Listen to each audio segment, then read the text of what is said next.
أعوذ بالله من الشيطان الرجيم. بسم الله الرحمن الرحيم. يا أيها الناس اتقوا ربكم الذي خلقكم من نفس واحدة وخلق منها زوجها وبث منهما رجالا كثيرا ونساء، واتقوا الله الذي تساءلون به والأرحام، إن الله كان عليكم رقيبا.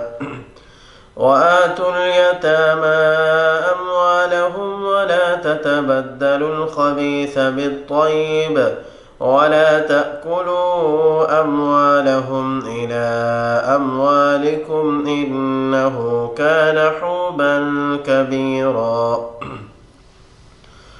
وإن خفتم ألا تقسطوا في اليتامى فانكحوا ما طاب لكم من النساء مثنى وثلاث ورباع، فإن خفتم ألا تعدلوا فواحدة أو ما ملكت أيمانكم، ذلك أدنى ألا تعولوا. وآتوا النساء صدقاتهن نحلة، فإن طبن لكم عن شيء منه نفسا فكلوه هنيئا مريئا. ولا تؤتوا السفهاء أموالكم التي جعل الله لكم قياما وارزقوهم فيها واكسوهم وقولوا لهم قولا معروفا. وابتلوا اليتامى حتى إذا بلغوا النكاح، فإن آنستم منهم رشدا فادفعوا إليهم أموالهم ولا تأكلوها إسرافا وبدارا أن يكبروا. ومن كان غنيا فليستعفف، ومن كان فقيرا فليأكل بالمعروف. فإذا دفعتم إليهم أموالهم فأشهدوا عليهم وكفى بالله حسيبا.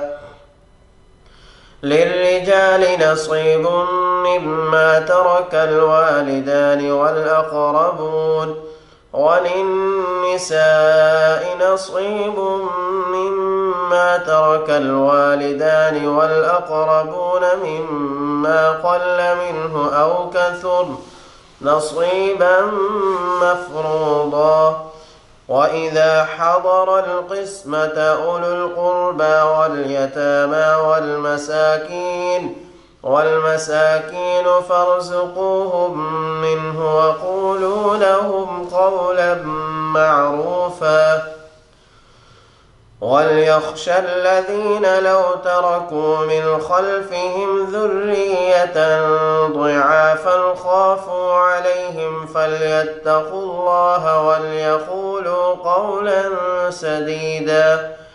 إن الذين يأكلون أموال اليتامى غلما إنما يأكلون في بطونهم نارا وسيصلون سعيرا.